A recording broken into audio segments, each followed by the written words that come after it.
ẹwọ bí súnà ṣe dìde ní ilẹ̀ Yorùbá ẹwọ ọ̀nà tá a yà sí tí wàhálà tí ó pé àwọn ahlu sunnati wal jamaa fi biladi Yorùbá tí wàhálà Yorùbá pé wọn ẹwọ bí súnà bá wà lórí la ilaha illallah wallahi ẹrù tí ń bá gbogbo yẹn subhanallah ó ti débi wípé mọ bó ní súnà ṣe rí ni kọ́bùlà fìtínà ní fìtínà tó ṣẹlẹ̀ bó ní súnà ṣe rí ni wípé àwọn ìsáfàwọ̀ ẹlẹgbẹ́ kíní kan ẹlẹgbẹ́ àìsáfà ní kankan náà ẹ mọ́ lọ jókòó àìṣe àwa lẹ́rìí àwọn ọmọ sọ fún wa pé ẹ mọ́ lọ jókòó àwọn sáláfí àwọn ọmọ wọn sọ wáwọn èèyàn tó mọ́ lọ jókòó àwọn wọ́n ẹ̀rí náà fi tẹ́ẹ̀nì wa láti kékeré ẹ̀rí la fi rí súnà tó dá wa lójú àìkú kí ni ó sọ síbí ìròyìn tó ṣẹlẹ̀ kí ní tàbí wọ́n sọ mo fún ọ láti ìsìn mo lálẹ́ bí sọ pé o ní wọ́n náà rí kojú kò sí wọ́n ilé sọ̀rọ̀ púpọ̀ tó máa rí wa wọ́n rí wa bíi pé àwọn súnmẹ́sìn wọ́n dà àwọn gẹ́ rí pé ojú àwọn pé sínú tó bá pàdé wa àbúrò ti yé padà ẹ̀yìn ó wá débẹ̀ ó wá ní ogun kan tó ń ṣẹlẹ̀ tí wọ́n pè ogun kan ní àmọ̀ Qaila bí àmọ̀ Qaila tí máa ṣẹ́ sí yẹn lógo yẹn láàrin Aws àti Khazraj wọ́n jagun kan lọ́dún náà àwọn Aws ló wá wẹ́yìn wọ́n fìyà jẹ àwọn Khazraj náà wọ́n pa wọ́n. Shas bin Qais wọ́n sọ pé ọkùnrin Yahudi ni wọ́n sọ pé wọ́n jókòó láàrin wọn ó ti ráwọn àwọn sàhábà tó wà ní ẹjọ́ náà Jabbar bin Sakhar òun jẹ́ al-Khazraj Aws bin Qais Jabbar bin Sakhar tó jẹ́ Khazraj àtẹ́ni kan nínú àwọn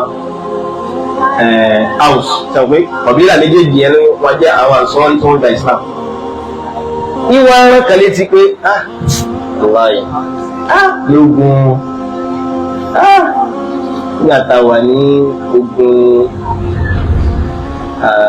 yọmọ Bu'ath náà pẹ̀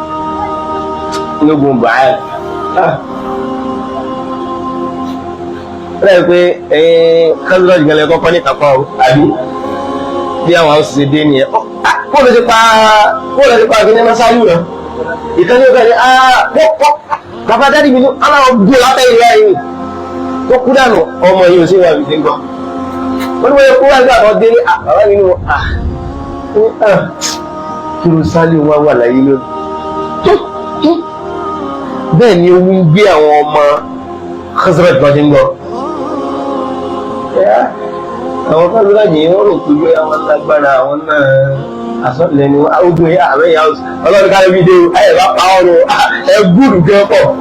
bẹ́ẹ̀ ni ló kàn bíjà bá bẹ́ẹ̀ àìsàn ó kàn mú ìdá rẹ̀ ó yẹ já tó já ẹ̀dá báyìí àwọn sàbí méjì kan tẹ̀lé kọ́ra wọn òun kàn rọ ayẹ̀ sẹ́gbẹ̀ẹ́ wọ́n bá ń fi ìdá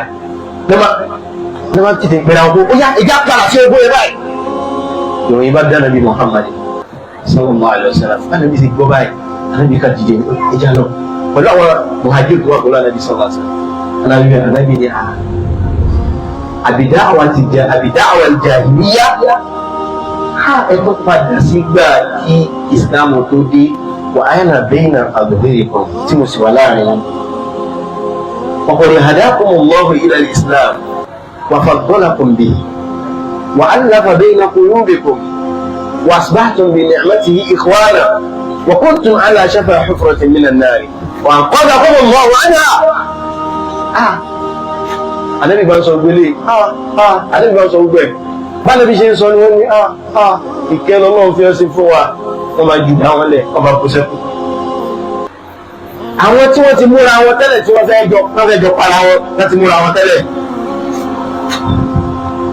wọ́n bá dì mọ́ra wọn wọ́n sọ pé dákùn tó lọ lọ́mọbìnrin kí ní ti kú láàrin wa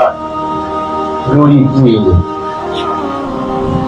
Ajẹ́ yí pé gbogbo ìgbà ni Yahudi mọ̀ pé a gbọ́dọ̀ fẹ́nu ṣọ̀kan lágbàáyé lónìí tẹ́ bá wọ Arab world láéláé àwọn èèbó ò lè jẹ́ wọn fẹ́nu ṣọ̀kan láéláé. Àwọn ọmọ mú àwọn ọmọ wọn fi ayé tàn wá kẹ́sìn ní kiri lọ́kàn wọn tí ayé bá ti wà ń bẹ̀ òun nítorí ẹ̀sìn ṣe nǹkan mọ́ òun sì ní jọ ṣe nǹkan kan mọ́ ọlọ́run ló fi mọ́nájú sẹ́lẹ̀fì ló fi kọ́ ọlọ́run ló fi kẹwàá wàhílà làtàkànnàmù náà sòfin kùmọ̀rọ̀ àwọn Yorùbá sọ̀rọ̀ nípa àwọn olórí o nǹkan ò bá sì bàjẹ́ sí i torí pé n tí àwọn west tó fẹ́ lẹ́nu káwa náà sọ ká dàrú káwọn gbọ́ra wa yé káwọn olè ráyè máa jẹ gàba lórí wa lọ ìlàyé òkè à